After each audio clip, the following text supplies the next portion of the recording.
Hi, everybody. This is Tom Riddle from Virtual Intelligence Briefing. Thank you for joining us today for another installment of the VIB Success Series, The Art and Science of Podcasts.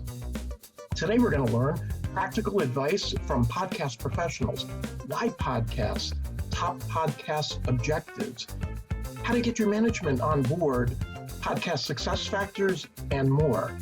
Today's panelists are Lisa Hackbarth, who's a senior manager of global marketing campaigns at Blue Prism, Jeremy Sporn, who is the senior director of marketing at Pivot Point Security, and Jackson Larengo, who is the marketing programs manager at VMware Carbon Black.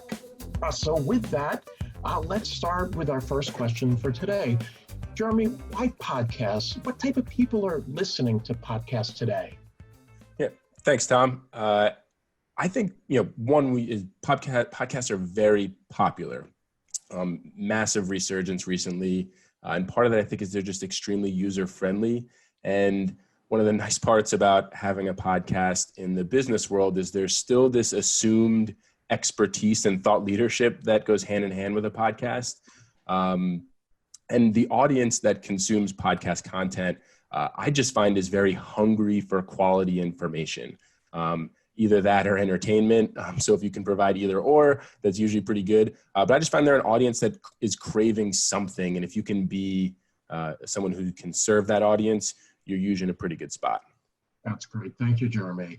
And Lisa, where do podcasts fit into your marketing mix? And what are some of the key benefits to a podcast? Yeah, thanks, Tom. I'm excited to be here. Hey, everybody. So I think for us, where podcasts fit into our marketing mix, we kind of use them for three main benefits. And the first one is we use them for thought leadership. So for building our brand, and we share content that helps differentiate us from our competition and kind of just basically lets people know that we know what we're talking about, hopefully. And then second, podcasts allow us to reach our target audience. So we really are out there trying to help educate them on best practices, when to use our technology, and inspire and educate them.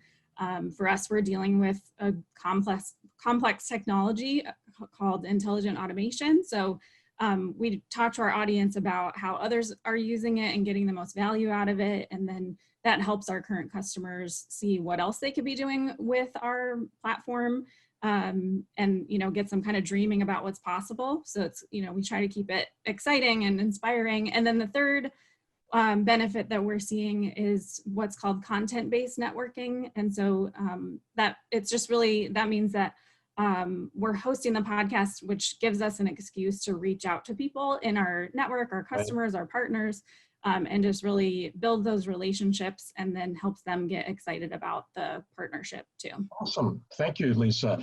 And so Jackson, question that we hear often is, how do podcasts compare to, say, webinars? What are the similarities and what are the differences? Well, yeah, and thanks, Tom, for having me. I'm super excited to be here. I think this really comes down to a key fundamental differences here, and the lines are blurring between those two programs. But I like to think of podcasts, they're usually ungated, and I think that's a large difference with webinars. And the whole objective with the podcast is storytelling. And so I think the difference between these two programs is you don't really have the aid of slides, right, on a podcast. And so you really have to craft that narrative in a verbal and sometimes a video format. So I think I like to look at those two differences as being the fundamental differentiators between the two programs. Awesome. And Lisa, is there anything you'd like to add to that? Yeah, I think I was trying to think of another difference, I think, is with webinars, you tend to have to promote each one in order to drive your audience. And the nice thing about podcasts is you build your whole audience. So you're, as soon as you get a subscriber, they're kind of tuned in for all of your next content, which is really nice. And, no one's out jogging watching a webinar too. So it gives us the ability to, I know people that work and listen to podcasts if they're doing, kind of like spreadsheet, kind of mindless stuff, or if they're doing dishes or out for a walk. So it kind of gives you access to your audience, outside of the 9 to 5. Awesome. And now I'd like to ask each of you this question, because really what's more important than objectives for a podcast? And the question is, what are the key objectives for your podcast program in 2 minutes or less each, Jeremy? Yeah, so believe it or not, we have 0 objectives for listens or listeners for our podcast. Jeremy? Yep, I'm here. Can you hear me? Yep. Can you hear me? All right. Yep. So 0, 100%. 0 objectives for listens or listeners for podcasts. GPNG 0. Can you guys still hear me? I just want to make sure. Yeah, I can hear you. Yeah. Our main objectives were, and still are, content generation and strategic relationship building, or what we call opening doors. We wanted to build a system of content generation that allowed our inbound marketing programs to work, our content-based marketing programs to work. We had originally been interviewing subject matter experts on our own team to get that content, and we just could not get enough to support that initiative. And we were not growing the strategic relationships we really were hoping for outside of our organization.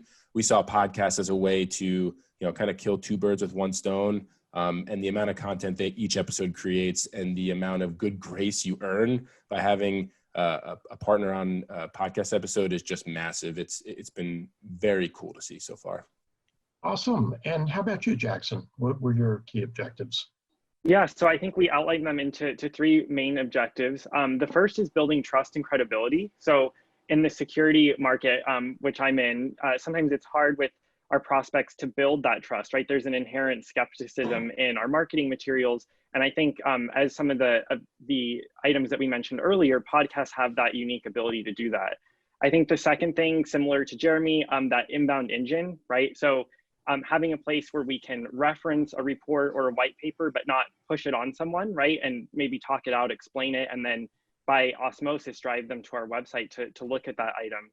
And then I think the third one is building brand awareness in the space. And I think, Jeremy touched on that earlier in terms of why podcasts are so effective in doing that. Great. And Lisa, how about you? What were Blue Prism's key objectives with the podcast program? Yeah, I think ours, I touched on them a little bit earlier, but really it's a lot about brand building and awareness. And I think some of it is tricky with, when you start a new program and it's kind of like you're trying to set a goal for something that you don't know what to expect. So a little bit of it is iterative. So we've been doing QBRs where we kind of check in quarterly and see how are we doing? What could we be doing better? Is this accomplishing what we want? But I think, like Jeremy, we really use it a lot for the relationship building. My social team loves me because they have content they can count on every week for, consistently we produce 1 or 2 episodes.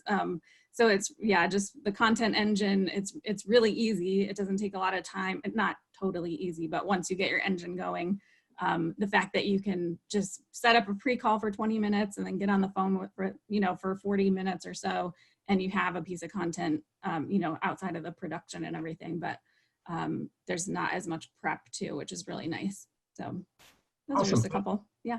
Thank you, Lisa. And Jeremy, how about theme and style? How do you come up with a theme and style that projects your company culture, or et cetera?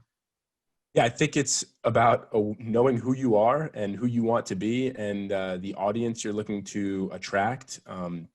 And I think this is in all marketing. I don't think this is just for podcasts. You want to, if you're going to put out a message and you want to attract a certain type of audience, you should just try to relate to them. So the best thing I could say is be true to you and who you are. We run a podcast that is pretty snarky and sarcastic, and we try to be a little entertaining in what we do. And it's okay if someone, curses on the podcast, and it's okay if, they get a little off the rails, because we are that way. So, we tend to attract who you put out into, what you put out into the world. So I always tell anyone that I'm working with, be careful what you put out into the world. You'll just attract those like you. So make sure you're putting out a message and a style that fits the person you want to work with. That's excellent advice, Jeremy. Thank you for that. And Jackson, you've got an interesting story. What was the genesis of your podcast program at VMware Carbon Black? Yeah, so, I think as COVID started to really take a strong foothold in February, March, into that timeframe, we started to notice, an initial uptick in attendance on our virtual events and webinars, but then very quickly noticed that there was webinar fatigue. And I think we had a lot of great content, things that were originally scheduled to be in-person events. We had a lot of voices that wanted to come to the table, and we didn't have a vehicle or a method to do that. And so I think that's where the genesis of our podcast program came from. And so it was almost in some respects an accident. But I think as we started to launch the program, the interest level in it was so high that we decided to build it out into a further program that we would continue. Awesome. Thank you for that. And Lisa, what was the genesis of your program? So for us, I came on board with Blue Prism in August of last year, and I had the idea to start a podcast, but just, as I was onboarding, hadn't gotten legs under it yet with everything else we were spinning up. And then in December, so just a few months after I came on board, we had our sales kickoff in Florida, if anyone remembers travel and palm trees and things like that. It was magical, thinking back how much I didn't appreciate it then. But the nice thing was we actually had one of our keynote speakers who was Randy Zuckerberg, Mark's sister, who I didn't know of until then, but she was a brilliant speaker. She was amazing. I totally love her. And she presented the idea that podcasts were something that you should be doing. And, I think there's this fear out there that, well, there's so many podcasts. But I heard someone the other day even say, well, everyone has a blog, but that doesn't stop you from doing it. So it's like you put your content out there, you'll find your right audience. But anyway, so the nice thing was Randy got up on stage in front of our whole sales and marketing organization and said, podcasts are a good idea. And then it was like leadership was like, this is a great idea. Someone should do this. And then, it was everybody kind of had that buzz, but I kind of relate it to, I think it's the story, I was trying to remember the fable from my childhood of the little red hen, I think it is, where it's like everyone wants to have the bread, but no one wants to go pick the wheat and make, grind the wheat and make the bread, they just want to eat it. So I'm the little red hen who went out and picked the wheat and did the things and, found the agency and came up with everything. But yeah, but that was the initiation of ours. Was nice that we kind of, as luck would have it, had a almost celebrity kind of tell us to go do it. So that's awesome. And by the way, Little Red Hen sounds like a great idea for a podcast series. I'm going to keep that in mind. I think I'm going to go trademark that in the next couple of minutes here. Okay. While everybody's speaking. And Jackson, how about you? How did you get buy-in within your organization? Yeah, so the buy-in one's an interesting thing. I think to some of the points that Lisa just mentioned, starting small. So I think, often where folks will make a mistake on a podcast, right, is, a professionally produced podcast, there's a lot of bandwidth, energy, monetary investment in it. With us, the way I was able to sell the program is starting with webinars. Like, let's do a webinar series, and then let's work towards formatting it as a podcast. And I think that was the easiest way to get buy-in. And then as we started to get metrics back and meet some of our objectives, then there was more buy-in from the organization to invest further in it. So it's a show rather than tell model that I think works really well. Awesome. And how about episode topics? Jeremy, how do you come about those? Coming up with what you're going to present on each podcast? Yeah, so this is very aligned with what we're trying to focus on as an organization. So, one of the ways we come up with them is what content do we need right now? And so, if there's a particular topic that we want to go after, because I need blogs, I need videos, I need whatever I need from it, we're going to go after guests we feel are subject matter experts in that area and ones that we feel can speak to it well. The other way is when we're looking at the strategic relationship objective is we say, hey, we really want to help promote this partner of ours. What would be beneficial for them that also fits with us? And there's always that mutual benefit, line that you try and land on. What would be beneficial for them and for us? Those are the two main ways we come up with topics. So far, that has been enough. Maybe when we get to 200 episodes, we may need to come up with some new ways. But as of right now, that's been enough. That sounds good. And just another question, Jeremy. How many podcast sessions do you sort of have in the can or are creating ahead of time? Yeah, so we try and have, we've had as many as 8 in the can and as many as 0. I don't like being at the 0 mark. It's very uncomfortable. But just with timing, the average is about 4 to 5. We have ready to rock and roll episodes that have been recorded, edited, and ready to be published. It includes like the content that goes behind it.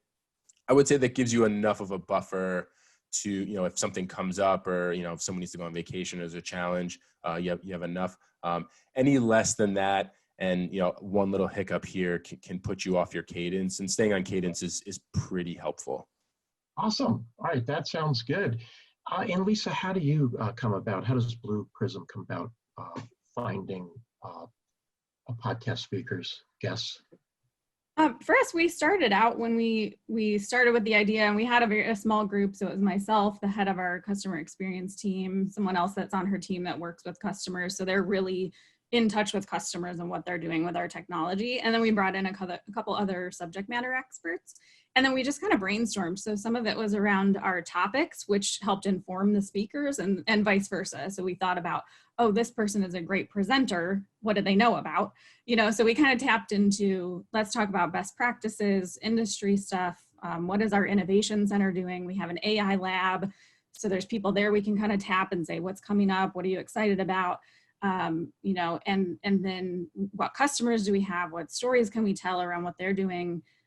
Tech innovators, thought leaders. So it's I feel like there's a whole, it's like it's like almost endless with, by the time you finish with that first group. And that's one of the things in the setting up a podcast handout that I made is, starting out just brainstorming ideas and getting in touch with people. And then there's also now podcast directories out there. So I've put myself in a few, and now I get people reaching out to me saying, can I be on your podcast? And sometimes I have to weed them out and say, we really are focused on this niche. And so, if you know about this, I would love to speak with you. But right now I actually have too many speakers and too much content, which is, amazing. Right. A great problem to have. Yeah, that's great. And so monitoring chat here in Q&A, a lot of people asking about podcast promotion.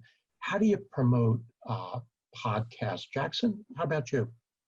Yeah, so I think for us, our program is still in an evolutionary phase. So we started with more traditional channels, through our email database.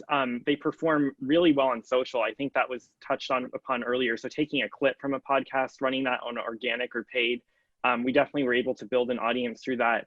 But the one I wanted to highlight that I think sometimes is overlooked is just within your nurture programs, right? I think oftentimes, we forget that these are great assets. We use a tool that allows us to put, 3 or 4 assets in sort of a chain that we can link to on social. And something like a podcast is a great first slot into there. And then I would say the last one, to the points that Lisa and Jeremy just touched on, when you have guests on, especially if they're partners, external guests, we've had great success with creating, a little social kit, packaging that up, and then having them promote it. And so I think that mix for us has worked really well so far, but we're definitely looking to extend that reach, into channels like Lisa mentioned, like that podcast directory.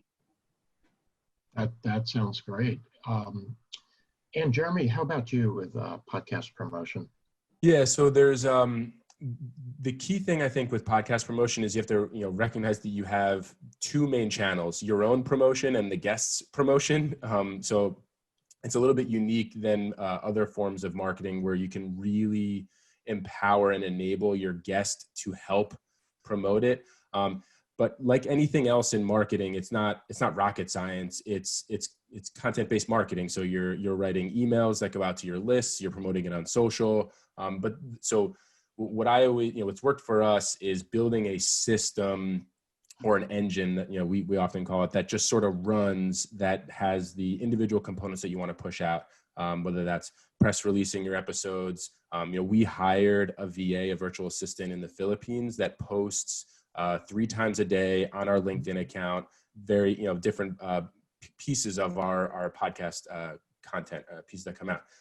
So it's really setting up that system, and there's a lot of steps to it. But once you build that system that works, it's like anything else that you're trying to get out from a content-based system. It's just, what's the medium the content is in? Where's your audience congregating, and meet them there. Jackson brought up paid ads. We don't do that, but that's a phenomenal way to do it. If that's where your audience is. If they're searching on Google, go get them there. If they're hanging out on Facebook, go get them there. A lot of what we do is on LinkedIn because it's very B2B focused. Right, right. Hey, let's take a question from the audience. Prashant is asking, can you provide some guidance on the frequency of podcasts? For example, should they be every week, or once every 2 weeks? Anybody like to take that question?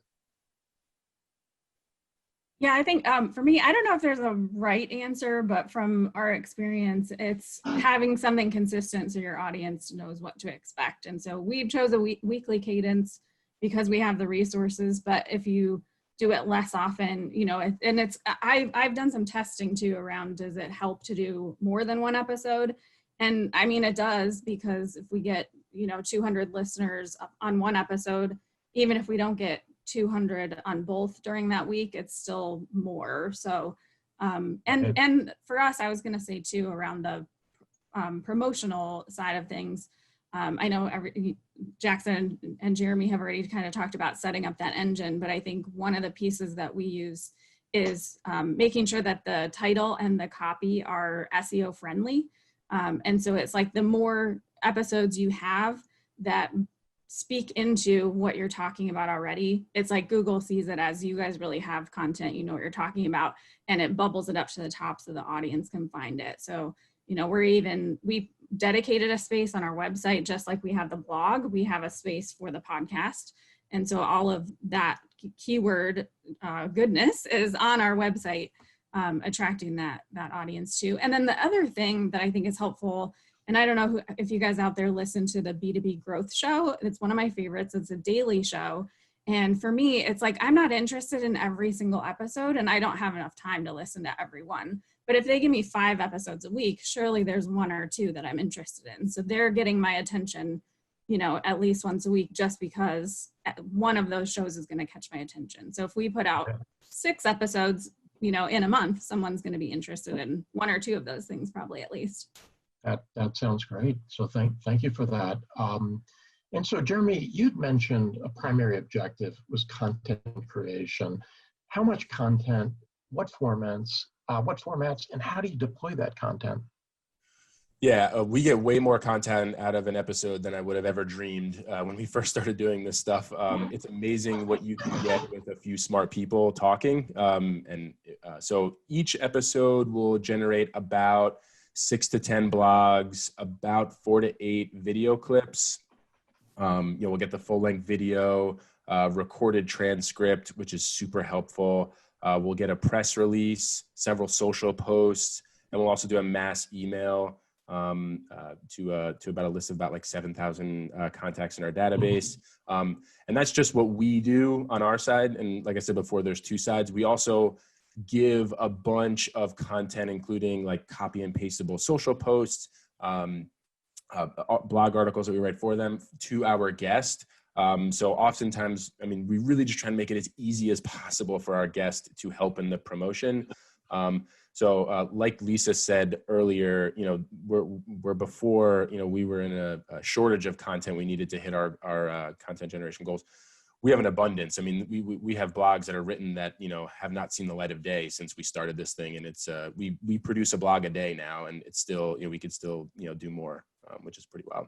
Great. Thank you for that, Jeremy. So here's a question from Madeline, and actually a bunch of other people in the audience have asked the same question. Let's talk about measuring results. How do you know you're on track? How do you get feedback to if I could speak correctly, to continuously improve? Lisa?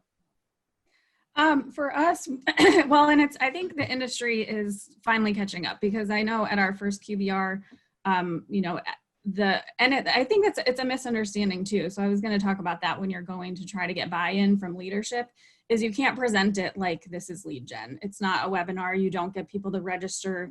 You don't collect their info. There's tactics you can use. Like you can say, hey, if you like this episode, we outlined these 4 things. We put them in this handy downloadable guide or something, and you can have people go download that. But it's not going to capture your leads like a webinar would. And so when you sign up for whatever the platform is that you use, we use Libsyn. You know, there's other ones out there that you upload your content once and it puts it out to all the players. They usually have built-in statistics. And so you can see episodes, you know, how many downloads you have. But something that has kind of lived in a black box until recently is even subscribers. because there's all the different players, and they apparently, from what I've understood, they don't share their information nicely. But I just found, I was going to look it up before the show, and so maybe we can put it in the follow-up. But I did find one place that now is allowing you that information. So yeah, looking at the questions, like some of them are kind of saying, is there a good amount of listeners, or what should you expect? And for us, I think it's kind of like you just kind of have to do it and then see how it's going. I mean, you can compare to industry statistics. There's some around if you get X number of downloads in your first 30 days, you know, then that you're in the top 50% of. Are you traveling, Tom, and the GPS is giving you directions? But anyway, there's stats that you can tap into that kind of say if you get X number of downloads within the first 30 days of that episode going live, you're in the top 50% of podcasts, or 20%. But some of it is hard because it's, you know, we are so niche. So it's not like, for us, we don't expect to have the consumer listeners that, you know, the mega popular shows do. But if we're hitting the right people and we're talking to the right people, you know, if I get 100 people listening who are very, very interested and then call me to talk to me about our offering, that's way more valuable than, you know, just getting a bunch of listeners. So that sounds great, Lisa. Thank you. So, yeah, Jeremy, you know, it's interesting. You have some counterintuitive thoughts I felt on measuring podcast effectiveness, and it was interesting. You said there's one thing that you don't do, or maybe you only do once a month. So how about you? How do you measure success with podcasts? Yeah, so Lisa and I are on the same podcast platform, Libsyn, and I check it. If I check it once a month, it's a lot, because we're trying to avoid getting stuck in the how many people are listening to our podcast vein, because it's enticing to be Dak Shepard or Joe Rogan, or, you know, pick your, like, you know, extremely popular podcast, and you're going for listens. But we're not running advertisements, and we're not in it to be a podcast that is, you know, listened to a lot. We're in it for the content generation and the thought leadership and the strategic relationship building. So because of that, we look at how our content is performing, and that's the main way we decide whether or not our podcast is being effective. So it's, you know, marketers struggle forever on the attribution model to anything that we do. And I think that's just going to be something we're going to struggle with forever. But, you know, we all have to hang our hat on something. We look at our organic traffic. That's the main way that we look at how well our podcast is doing and how well we're converting them. And that's the main way we focus on it. So far, we can see that since we started the podcast, our website has increased significantly in traffic, and that's, you know, it's due to the content that was built from the podcast episodes. Great, and thank you for that. So let's talk roles, operational aspects. So who are the key players internally and externally on a podcast team? Jackson? Yeah, so I think I mentioned, you know, at the start of the show, our program, you know, sort of evolved. It was a bootstrapped effort from the beginning. So it was a series of webinars. So really when we started it, you know, it was me like coordinating all the behind the scenes work, you know, figuring out the processes, the procedures, some of the topics. And then I partnered closely with our PR team. We had an individual that was helping us, you know, host the show, do some of the content development, and then really our secret sauce. We have this thought leadership program called the Howlers at VMware Carbon Black, and it's basically a group of individuals. They could be, you know, sales engineers, marketing folks, cybersecurity strategists, large group of folks that work internally that come on for speaking engagements and have expertise in different subject matters. So I think that team for us worked initially, and then since then the show's evolved, and my colleague Samin on my team helps, you know, coordinate, produce, strategize. So really we're a nimble team at the time being. We don't have any podcast professionals on the team. And that's what I wanted to stress is I think, you know, our program is still in development, but you can get started with, you know, the team that you have right now. It's just about allocating bandwidth and resources. So that's a key point, is you don't have to be an expert prior to be able to execute on a great podcast program. So Lisa, how about you? What are some of the roles and key players internally and externally on your team? Yeah, so for us, we decided that it would be worthwhile to, and I'm a big proponent of hiring people that know what they're doing for the things that you need. And so for us, we have a big team with lots going on, and there's a lot of details to manage. And so for me, and I was thinking how meta this is, but I talked about it earlier, but the B2B growth podcast that I listen to, it's hosted by a podcast agency called Sweetfish Media. And so because I had listened to their podcast about marketing and other topics and respected them, at the end, they'd always put that little blurb, if you want to host your own podcast, contact us. And it kind of, this light bulb went off that like, I do want to host my own podcast. So, what's all involved in that? Because it seems like a lot of work. So we connected with them, and then, so they're a major player. I run the kind of strategy and, connecting hosts and speakers and things like that, and making sure the episodes are getting up and the content's getting to the social team. But they do all of the production, and they were really, really helpful with the launch too. So it was like having someone who knows, these are all the steps you have to follow. They kept us on track. So we got launched in a month and, had this professional looking thing. And then they, like clockwork, get out one episode per week for us. So it's been real. I love working with them. So if it's something that, your budget can afford, I definitely recommend it, because I personally don't want to do audio editing and script, things like that. So it's just not my strength or my desire. So that's been great for us to work with an agency. Thank you for that. So here's an interesting question from Brian Allied in the audience. What's the best way to differentiate yourself as a beginner against established and well-known players in your field? Anybody like to take that? I mean, I think like echoing just, I think both Jeremy and Lisa said this earlier, but find your voice and find your niche. I think when we initially kicked off our program, we were so focused on, at least I was like on a catch-all strategy, right? It's like, how do I get, episodes for every term that's relevant? But I think finding that niche will quickly differentiate yourself in a crowded market. Great, thanks for that. This is a question for each panelist.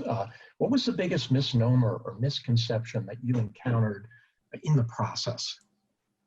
So Lisa? Yeah, for us, I think the biggest thing I talked about earlier, but was how our team tended to conflate podcasts with webinars. So I've really had to educate people internally about their purpose is different, how you market them is different, expectations just need to be different. One example is I had someone from our partner team, we had a partner on and they spoke and they were like, I need all the assets. I need you to give me this stuff so I can get, promoting it and let everybody know and get emails ready. And it was kind of like, well, it's not like a webinar because you can't pre-promote it really. It's just once it comes out, then the engine starts, but there's really no hurry. You're not doing lead gen. So part of me, like I wanted to be respectful, but it's like, everyone calm down. The content is coming, you just have to know understand how it's different. So that was one of our biggest, internal things we had to educate on. Thank you for that, Lisa. And Jeremy, how about you? What was the biggest misnomer or misconception that you've encountered?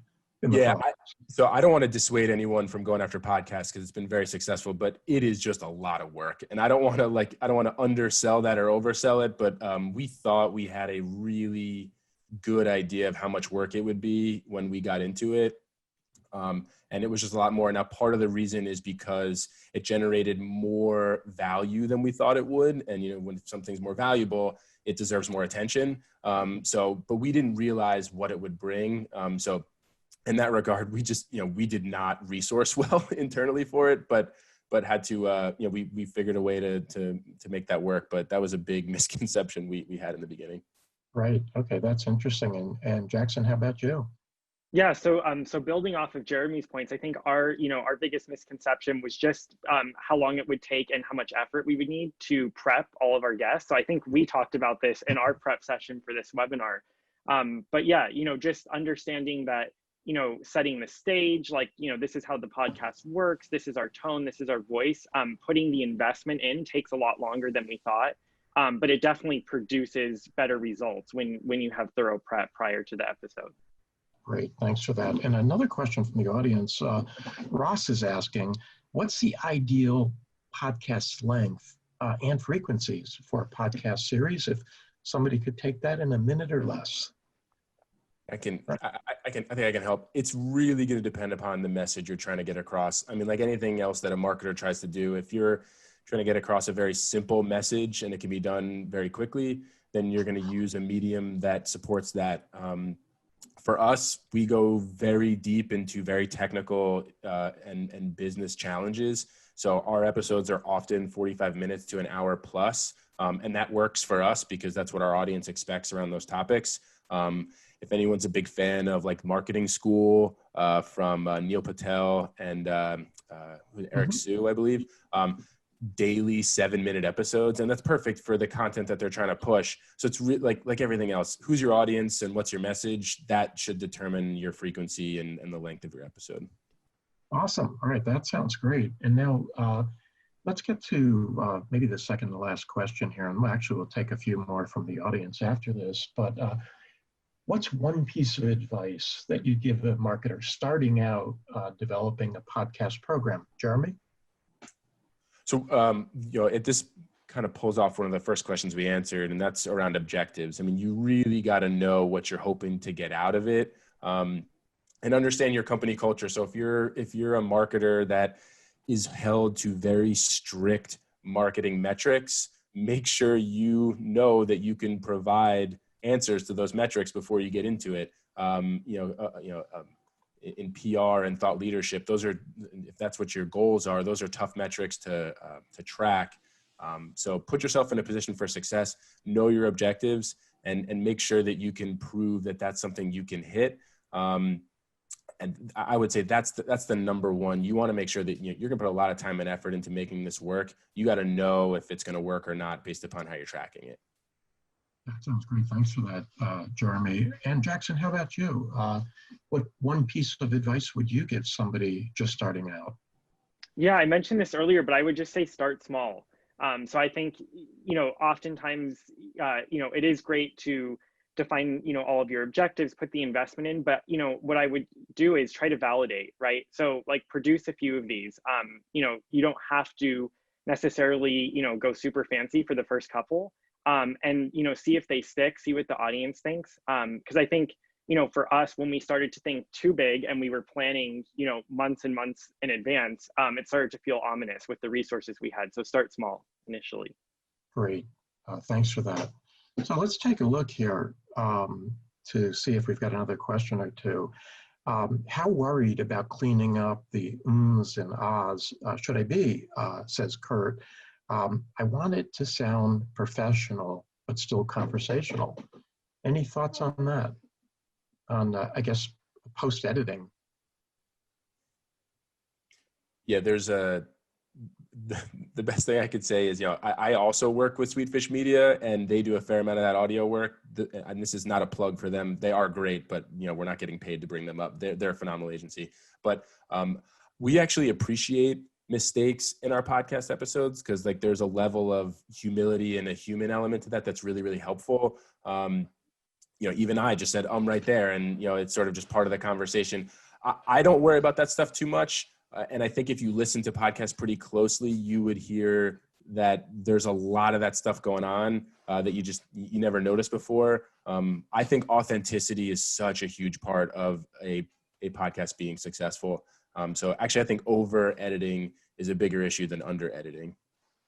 That's great. I'm glad to hear that because I have a lot of ums and ahs in mine as well. So here's another question real quickly, and we've got a great answer. Ayaz is asking, is there a step-by-step guide for launching your own podcast program? And to let everybody in the audience know that for filling out the survey, you'll receive a link to Lisa's 31 Steps in 31-Day program, so everybody can look forward to that.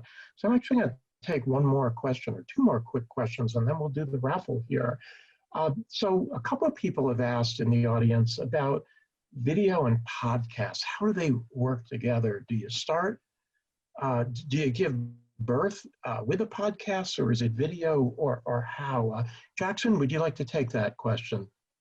Yeah, so I think there are different approaches here. For us, we did start with video because we started with the webinar series. So essentially we produced them, more similar to a webinar. And what we did is stand up a slide deck that was very simple and straightforward, basically like the one you have up here with the panelists' headshots and their titles. And I think video can be an important tool, but what I would say is I would make sure that if you have intentions, like for our program, to make them into audio-only podcasts, that you make sure you focus on articulating the main key points over audio. I would always lead with that and then add video as a bonus. I wouldn't count on video as the main communication vehicle. Okay, that sounds great. So I'd like to thank everybody for joining us today. I'd especially like to thank our panelists. This is, for me, has been very informing. I've probably tripled my podcast IQ here in the last 40 minutes, starting from almost nothing. So I'd like to say thank you to everybody today.